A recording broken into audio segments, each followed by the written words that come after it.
संतान का जन्म भारत में होना चाहिए या विदेश में होना चाहिए? क्या कह रहे? संतान का जन्म भारत में होना चाहिए या विदेश में होना चाहिए? इंसान का संतान, पुत्र, संतान। बैठिए संतान का जन्म। बैठिए।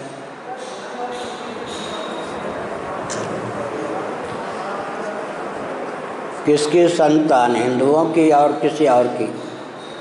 दूसरी बात है कि देश का अर्थ आजकल क्या रह गया? गंभीरता से विचार करने चाहिए। जब आजकल कोई कहता है विदेशी माल का बहिष्कार करो, तो वो जो समझता नहीं है कि अब लाहौरी नमक भी विदेशी है। एकादशी के दिन क्या आजकल का नमक पावे? समझ गए ना? बहुत सी ऐसी चीज़ें हैं जो नेपाल में होती हैं, पूजन की सामग्री भारत में नहीं होती। अब नेपाल का हम बहिष्कार कर देंगे कि विदेश है, नेपाल भारत का, तो वहाँ तो गंगा भी नहीं है। क्या 4 धाम में कोई धाम नहीं है नेपाल में? तो विदेश जब हम कहते हैं तो विखंडित भारत को देश कहते हैं ना। तो 1840 तक तो अफ़गानिस्तान, काबुल, गांधार, कुछ भी कहें, वो भारत था। बर्मा भारत था, उसके बाद भी श्रीलंका भारत था, आज का बांग्लादेश भारत था, पाकिस्तान भारत था। अब जो सिमटता रह गया है भारत, उसी को लेकर कहेंगे ना।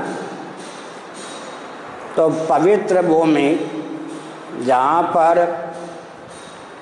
हिंदू, ही माने हिमालय, अब हिमालय का क्षेत्रफल कहाँ तक है? चीन आदि सब है या नहीं? वहाँ भी हिमालय है या नहीं?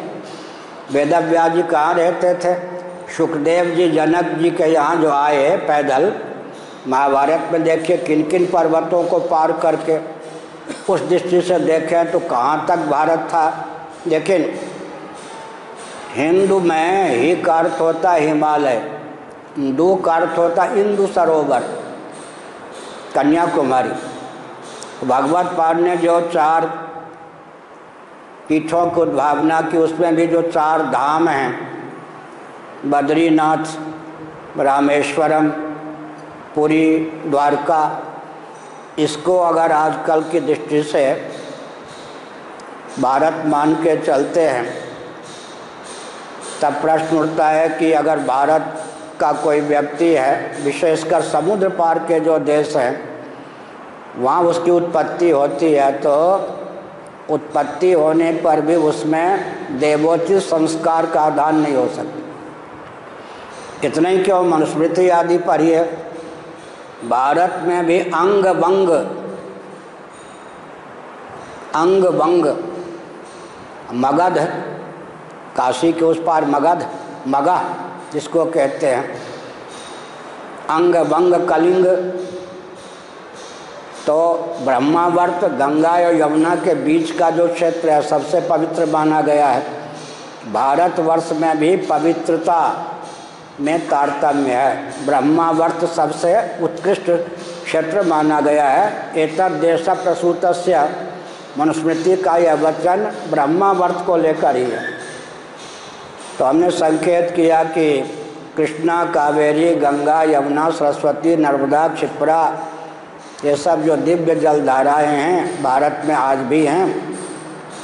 ऐसी स्थिति में जहाँ तक बन सके भारत में निवास करके संतान की उत्पत्ति, उसके संस्कार आदि का मार्ग सब भारत में रहकर प्रशस्त करना चाहिए। लेकिन नेपाल है, नेपाल भी पवित्र देश है, पवित्र क्षेत्र है। पुराने इतिहास के दृष्टि से तो कोई विभाजक रेखा ही सिद्ध नहीं होती है। आज का जो भारत है, जहाँ तक बन सके भारत में रहकर जीवन यापन करें और अपनी मिट्टी से, धरती से प्रेम हो। विवाह आदि की विधा में भी गोरी चमड़ी पर इसका भग न जाए। समझ गए? मैं संकेत करता हूँ, सबसे पहली गोरी चमड़ी भारत में कौन आई? सिकंदर, गोरी चमड़ी वाला सबसे पहले भारत में कौन आया? सिकंदर। इतिहास वाले जानते हैं। सिकंदर जब आए उससे पहले कोई भी राजा ऐसे नहीं थे जो 70-72 वर्षों तक जिन्होंने शासन न किया। भारत की आयु सिकंदर के आने के पहले भारत में जो मनुष्य होते थे उनकी आयु 100 वर्ष, 125 वर्ष तक होती थी।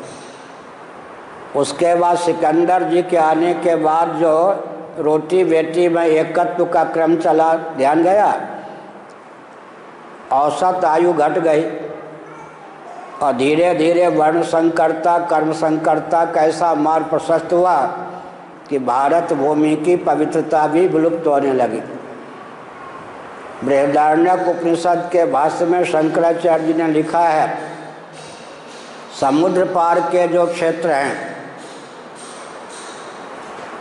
अर्तिर जन संसदी की दृष्टि से विचार करें तो घनघोर जंगल में भी वहाँ जाकर केवल बैठ जाइए, किसी मनुष्य से संपर्क संभाषण मत कीजिए, फिर भी आर्योचित शील संयम का विलोप हो जाएगा।